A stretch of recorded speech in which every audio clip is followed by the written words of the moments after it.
Compositor y músico peruano, director de orquesta sinfónica, por cierto, también dirigió la nuestra, aquí, la del país, nos referimos, y que ha paseado por diversas partes del mundo. Nos referimos a Dante Valdés, vamos a conversar con él al regresar aquí, en Peruanos en el Exterior. Seamos libres por siempre, proclamó el Libertador.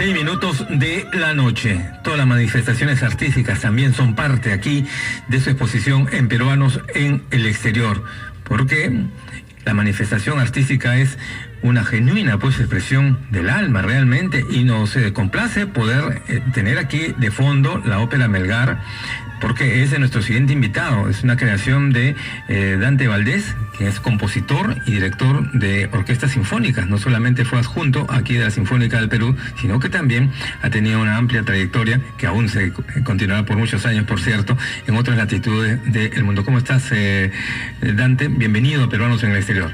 ¿Qué tal, Eduardo? Encantado también de estar aquí en la radio. Ojalá los radioescuchas les guste un tanto lo que vamos a contarles, y en realidad lo que acaban de escuchar, que es parte del área de Silvia de la ópera Melgar. Bueno, tomamos contacto con Dante para conocimiento de nuestros amigos oyentes en el Congreso de la República, donde él fue distinguido por parte de la representación nacional en una sesión en la cual se le hizo una referencia especial, lo cual llamó nuestra atención porque no es muy usual que artistas, compositores de esta talla sean objetos de una mención en el Congreso. ¿A qué se refería el presidente ahí del Congreso en el momento que hacía referencia a tu persona, Dante? Sí, efectivamente, y agradezco muchísimo que hayamos tomado contacto. En realidad también para mí fue una sorpresa. Yo hace unos meses atrás fui invitado por Naciones Unidas para dirigir la orquesta sinfónica de allá en un concierto que se iba a realizar en la ciudad de Manhattan, en Broadway, con esta sinfónica que tiene más de 70 músicos y que viene a ser la sinfónica más cosmopolita del mundo. Tiene más de 32 naciones ahí dentro, incluyendo de gente la cual acabas de hablar, ¿no? Francesa, y me parece un integrante de Filipinas, otro de Túnez, me parece, que está tocando también la orquesta inclusive. Bueno, y entonces este concierto tenía que realizarse el 10 de junio. Para ello, yo necesitaba algunos apoyos, y efectivamente el Congreso me dio la mano, apoyó para ver el tema de mi pasaje para ir allá al concierto. ¿No? Me dio una pequeña dieta justamente para que yo pueda viajar. Aparte de ello, obviamente tuve apoyo también del Ministerio de Relaciones Exteriores, del embajador Javier León, y obviamente también de la Comisión de Relaciones Exteriores que está en Nueva York, que es, digamos, la misión encargada de Naciones Unidas. ¿Cómo quedó toda la presentación? Sí, toda la presentación quedó excelente. Se hizo un concierto bastante bueno. Fue un lleno total, yo me quedé sorprendido. Y resulta de que, toda esta información llegó acá a Perú. El presidente del Congreso había tenido inclusive una prima que había asistido al Congreso, y en el momento mismo que se estuvo escuchando la música, ella lo llamó por teléfono diciéndole que lo felicitaba por apoyar también estas expresiones que son tan importantes para los peruanos y latinos en el mundo. Entonces, con todo eso, yo llegué justamente a mi regreso, que ha sido hace un par unos 10 días aproximadamente, yo diría. fui al Congreso y el presidente del Congreso pues se refirió a mí de tal manera que, bueno, Bueno, muy merecido una por ser, moción, ¿no? claro, una moción de Exactamente. aplauso para mí. Yo me quedé sorprendido, por eso es que inclusive en una pequeña filmación que se hizo, porque existe la filmación de esto, Exactamente. yo quedé un poco anonadado porque no me esperaba que todo el Congreso se iba a poner de pie y aplaudirme, ¿no? Entonces, Y tú ahí yo en la estoy galería agradecido, creo que por estabas, supuesto, ¿no? Exactamente. Muy bien. Bueno, esto solamente ha sido un reconocimiento de tu amplia trayectoria. Tú te formaste acá en Perú seguramente, pero luego nos comentabas que habías tenido un paso significativo por Rusia. ¿Cómo fue ese paso por Rusia que ha incidido definitivamente en lo que hoy te conocemos como compositor y director de orquesta? Sí, por supuesto. Yo me formé desde los 6 años en la ciudad de Arequipa, soy arequipeño, en el conservatorio de Dunker Lavalle, Luis Dunker Lavalle, de Arequipa. Estuve allí estudiando aproximadamente unos 12 años. Terminado mis estudios allá en Arequipa, enseñé en la Universidad de San Agustín y el mismo conservatorio, y ya cuando cumplí 21 años compuse una ópera que se llamaba Esperanza Andina, que estoy inclusive a puertas de volver, digamos, a reestrenarla en una nueva versión. Y luego de ello, esto me sirvió para que me dé una beca. En ese momento el alcalde de Arequipa tuvo la gentileza de darme el diploma de la cultura. Y ¿Quién era el alcalde en esa época? En ese momento. ¿Algún Cáceres de repente? Todavía no empezaban los Cáceres. Justamente antes de Cáceres. Muy bien. No, No hay inconveniente, la sí, memoria a veces bueno, no tiene que registrarlo, el pero tema- una el autoridad tema municipal. de que me dieron ese diploma y luego de ello me fui a Rusia, me becaron a Rusia y estuve 10 años en San Petersburgo, donde terminé de estudié composición y estudié dirección sinfónica. Una de las cunas de la música, del arte Sí, en Europa, efectivamente, yo tuve la posibilidad obviamente de poder estudiar con grandes maestros, inclusive con discípulos del famosísimo y más importante compositor del siglo XX, que es Dmitri Shostakovich, con un maestro de la talla de Ilya Musin, que es el maestro de tantos grandes directores del mundo. Entonces he tenido realmente muchísima suerte, y esto se ha concretado finalmente cuando regreso al Perú. Cuando me dirigen director adjunto de la Sinfónica Nacional, estuve un par de años y también fui parte de elencos nacionales del país, donde se hizo una reestructuración en ese tiempo, o sea, estamos hablando de hace unos 13, 14 años. Ahora, en la época que tú vas para allá, ¿de qué año estamos hablando? Yo justamente voy el año pues que se derrumba el muro. Ah, caramba. El año 89. El año 89. Claro, y en plena perestroika. En plena perestroika, ¿quién teníamos allá? Ya había pasado Boris Yeltsin. No estaba Gorbachev, por supuesto. Gorbachev, ¿no? Gorbachev primero y después viene Yeltsin. Después viene Yeltsin, ¿no? Sí. Ahora, ¿complicado aprender el idioma ruso? ¿Era en ese lenguaje que tenían ustedes que recibir las clases? Exactamente. En ese tiempo todavía las puertas de Rusia estaban cerradas. No entraba mucha gente, pero el nivel artístico musical era impresionante. El apoyo que se le daba, como ahora seguramente. La cultura era realmente muy grande. Y es justamente después de eso que regreso. Y justamente después de tanto tiempo, de tantos años, ahora que ha pasado este tiempo, recuerdo muchísimo todas las enseñanzas y toda la situación que había en Rusia.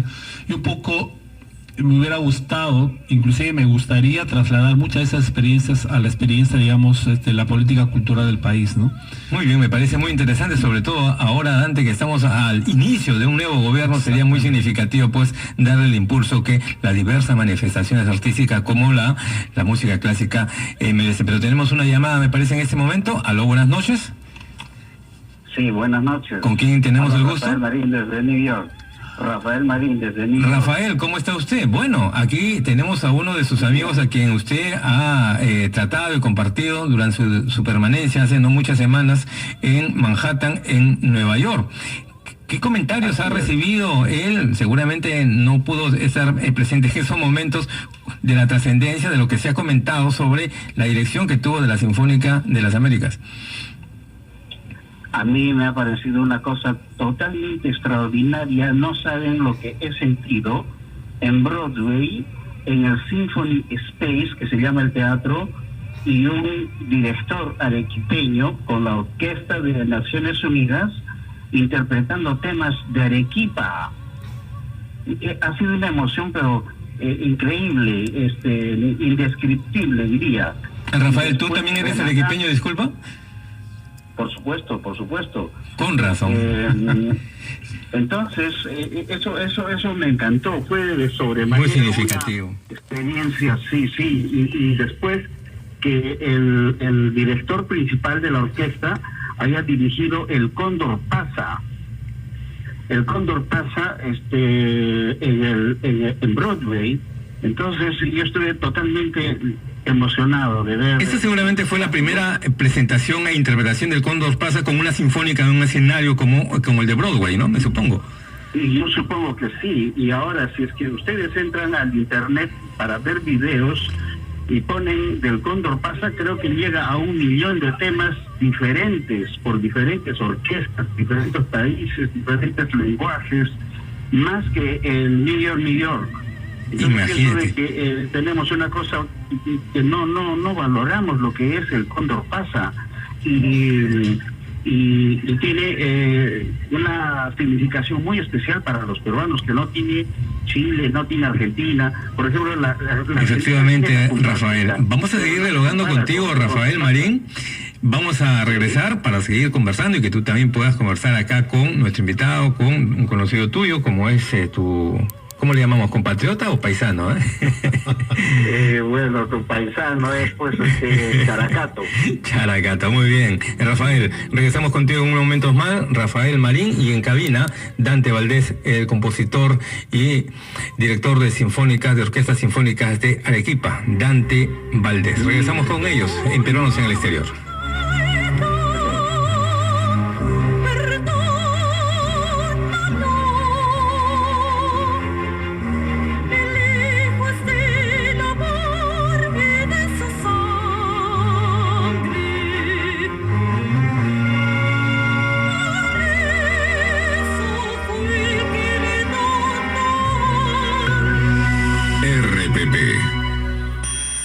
Satelital 8:47.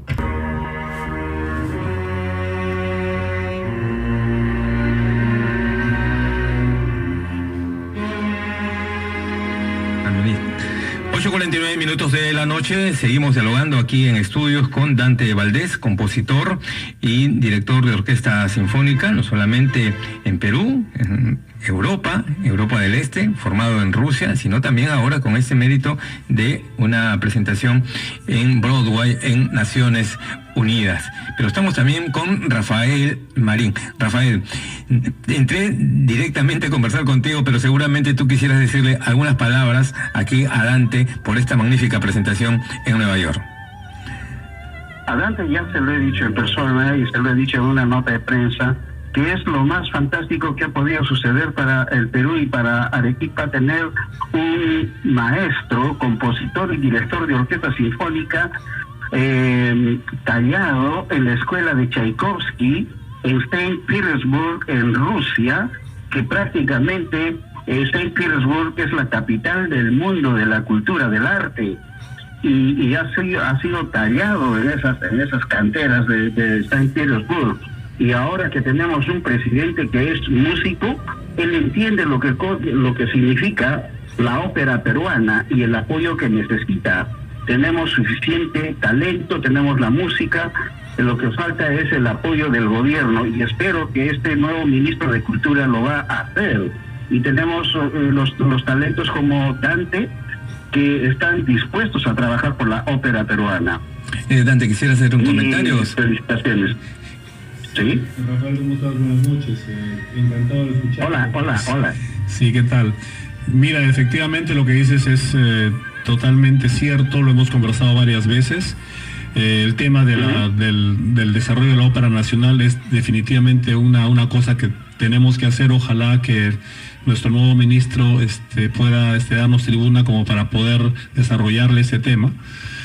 Como sabes, ese mismo día de la presentación, agradeciendo a Naciones Unidas, a todo el público en general, le mandé también unas palabras a nuestro presidente electo, el señor Pedro Pablo Kuczynski, a quien le dije justamente que él es músico y que él mejor que nadie entiende lo que significa la música como, digamos, una forma de expresión, como una forma, digamos, de desarrollar la cultura en el mundo, ¿no? Ahora, Dante. Por supuesto, y en este caso la ópera peruana. Efectivamente, Rafael. Yo quería consultarle a Dante. El escenario en Europa ya él nos lo ha dado a conocer y es evidente que el impulso a la música, a las artes, es muy significativo de parte de los gobiernos, de parte de las estructuras estatales. ¿Cómo es ser músico aquí en el Perú? Tú que has transitado, que has tenido una vivencia en Arequipa, en el interior del país, también seguramente acá en Lima, por cierto. ¿Qué es ser músico ahora, en estos momentos en el país? Bueno, yo creo de que el tema de la música es un tema bastante, no es tan sencillo. Todo el mundo seguramente pensará que el tema del ser músico, el aprender música solamente es justamente el tema técnico. Yo creo que aquí hay que empezar por una serie de elementos, una serie de criterios que tienen que ver muchísimo con la formación también, digamos, científica, social que debe tener un músico. Todas las cosas que los músicos tienen que hacer, sobre todo en el campo de la creatividad, debe tener un plan. Yo de alguna manera, cuando empecé a trabajar en la música desde que tenía 7 años, que recuerdo que fue mi primera composición, traté de empezar a hacer algunas cosas con objetivos concretos. ¿Quién te inculcó la música, el amor por la música? El amor por la música me lo inculcó mi padre, Luis Valdés Payete. Mi madre lamentablemente falleció cuando era muy pequeño, pero la madre de mi padre también fue la que me llevaba a la escuela a estudiar. Ahí está, el ejemplo es lo que determina posteriormente mejores actuaciones. Tenemos una llamada para ti. Dante, aló, buenas noches. Muy buenas noches, Leona, Walter García del equipo, un saludo cordial a mi común amigo Rafael Marín y por supuesto al maestro Valdés. Quisiera que él recordara, y yo con mucho sentimiento, que qué es lo que todavía se puede hacer por Mariano Melgar luego de su bicentenario, que no ha tenido el realce que debía haber tenido justamente a nivel nacional declarándose, ¿no? Él incluso ha lamentado cómo en otros países se le hace hasta monumentos, y creo hasta en el propio Perú, y también dolorosamente en Arequipa, su casa, por ejemplo, natal, está abandonada. Quisiera que le haga un comentario con un abrazo muy fuerte para él y su obra. Gracias por esa comunicación, Walter. Muchas gracias. Sí, efectivamente. Después de, como te comentaba Eduardo, el año pasado yo tuve una invitación a Naciones Unidas para hacer una conferencia dentro de Naciones Unidas en la librería principal de Naciones Unidas en Techel. Allí conocí a personas y a través de él conocí a un alcalde, que era el alcalde de la ciudad Perú, que queda al norte del estado de Nueva York. Ese alcalde quería hacer algo por el Perú, porque era realmente muy curioso de que se llamara Perú justamente la ciudad que él estaba en ese momento, digamos, de alcalde. Yo le comenté de que el año pasado era justamente el bicentenario de Mariano Melgar. Y lo que sería interesante sería hacer un monumento a Mariano Melgar y ponerlo allí. ¿Y qué dijo el alcalde? Al principio pensaron que estaba un poquito loco, porque eso significaba de que me tenían que dar además tierras a mí o digamos a Perú para poner el monumento. Pero curiosamente, después de mes y medio, el propio Consejo de la Ciudad Perú otorgó, ¿no?, una resolución oficial donde nos daban el terreno, que era un terreno de casi 6, digamos, en un terreno más o menos de unas 6 canchas de tenis, para que en algún lugar de allí podamos poner nosotros los peruanos un monumento a Mariano Melgar. Esa resolución llegó aquí, llegó al presidente de la República, llegó a la canciller, llegó en aquel momento a la presidenta del Congreso, y obviamente también a los gobernadores y alcaldes de Arequipa. ¿Y qué ocurrió? Lamentablemente, pues, inclusive yo hablé con el señor Luque, que era el que podía hacer la escultura. Inclusive saqué una cuenta con mi dinero para que la gente empezara, digamos, a apoyar, pero no logramos, lamentablemente, reunir el dinero. No hubo apoyo, no hubo, digamos, toda esta maquinaria que había que organizar para que las cosas funcionaran. Bueno, yo creo que todavía no estamos tan tarde, pero ya eso esperamos. Ha pasado un año, pero tenemos la posibilidad de que en Nueva York, por primera vez en la historia, se ponga el monumento de un héroe peruano. Sería el tercero de Latinoamérica, porque en Nueva York está Simón Bolívar y San Martín. Solamente faltaría uno, que en este caso podría ser Mariano Melgar. que sería en la... sería en la ciudad Perú de Nueva York. De Nueva York, en el estado de Nueva York. Tenemos una llamada. Aló, buenas noches. Aló. Aló, sí, ¿le escuchamos? Habla la actriz de acá. ¿Cómo le va? ¿Es su nombre? Repítenos, por favor. De acá de Lima. Estoy llamando para decirles que a las personas que se van de viaje al extranjero añoran su tierra, ¿no? Pero todo lo que aprenden allá deben tener acá al país para que enseñen y progrese. Y también al señor antes que yo debe preguntarle en qué época se puede, en cuántos años se inicia de la ópera de los niños para que puedan aprender. Muy bien, muy amable, muy agradecido por su consulta. Dante. Sí, muchísimas gracias por su consulta. Efectivamente, miren, los niños, hay una pequeña diferencia entre niños, entre los varones y las niñas. Los varones tienen el problema de que entre los 13 y 15 años hacen la mutación de voz. Las niñas casi no tienen ese problema, entonces de alguna manera las niñas desde el inicio, desde que son muy pequeñas, pueden empezar muy tranquilamente a estudiar a hacer la educación vocal.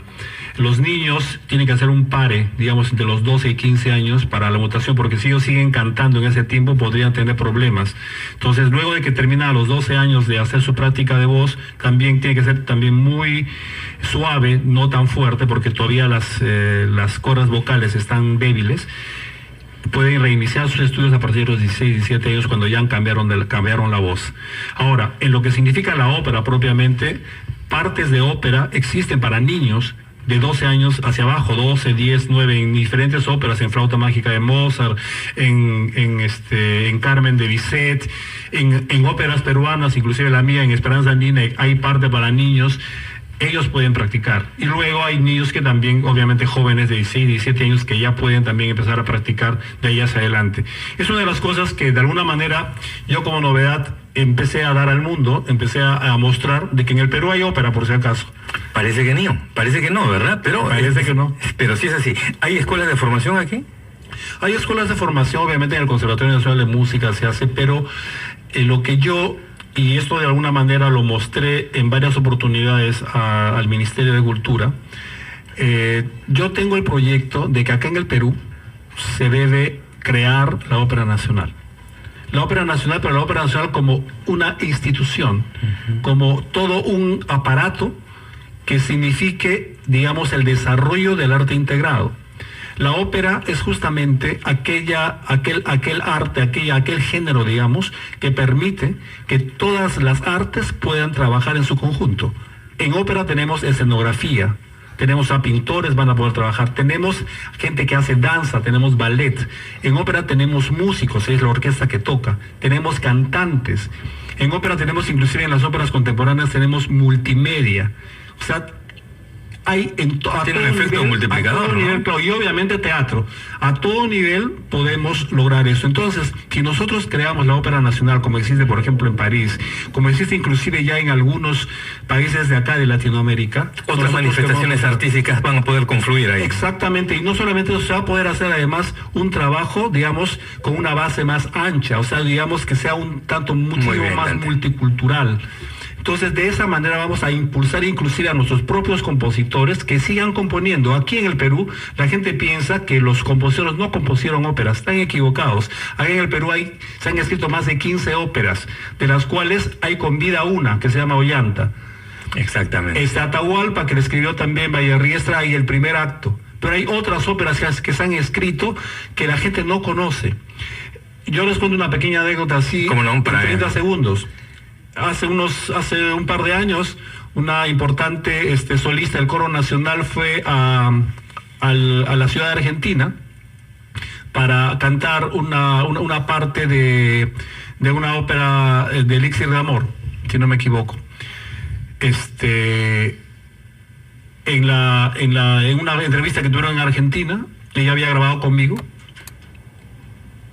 Y le dicen, ¿y qué cosa ha hecho usted últimamente? No, he grabado con el maestro Valdés esta obra, algunas obras de Perú y todo ello. ¿En serio? Sí. ¿Que en el Perú hay ópera? Preguntaron. Sí, en el Perú hay ópera. ¿Y cómo es eso? Pues acá tengo el disco, grabado por la Sinfónica de Bulgaria y cantando yo y cantando también otra soprano y cantando también un barítono que son peruanos. ¿En serio? Pusieron la ópera, pusieron pusieron las 3 áreas que están grabadas en el disco Volcán y Mar. Una de ellas las han escuchado ahorita al inicio del programa. Sin mentirte, llamaron aproximadamente 15 personas en un escenario, digamos, de unos 15 minutos más o menos, que fue la entrevista, a preguntar dónde podían conseguir la música, que les parecía algo increíble que en el Perú existiera ópera. ¿En qué escenario se produjo ello? Eso se produjo en una radio y luego se produjo en uno de los escenarios el Teatro Colón en Argentina. En la Tanculta. Acá en Manhattan, hace poco, una cantante norteamericana ha cantado una de las áreas también de Condor Pasa, y la gente se ha quedado que así había sido el Condor Pasa. Han cantado una área de la ópera de Ollanta, un barítono cuyo papá es de Ghana, África, y su mamá era norteamericana. Increíble. Viaja así la cultura peruana, sin fronteras. Y a veces no la revaloramos acá, en donde se gestó y donde se constituyó toda esta manifestación artística. Te agradecemos mucho, Dante Valdés, por tu presencia acá. ¿Qué planes tienes para más adelante? Sí, bueno, muy breve, por favor. Sí, quería mencionar simplemente que hace poco, en el mes de marzo, hemos estado con la soprano María Rondón y mi hermano Gustavo Valdés Ortiz, que es cajonero, en un festival mundial de música contemporánea en San Petersburgo. Por primera vez en la historia el cajón peruano ha entrado a una filarmónica. Yo he compuesto una obra que se llama Volver a ser humanos. Esa obra fue estrenada allá con arpa y fagot. 4 personas estuvimos allí. Fue un éxito. Quiero con esto decirle simplemente que la música peruana, los instrumentos peruanos, cuando se tocan bien y cuando se hacen bien, realmente tienen un gran realce a nivel mundial. Muy amable.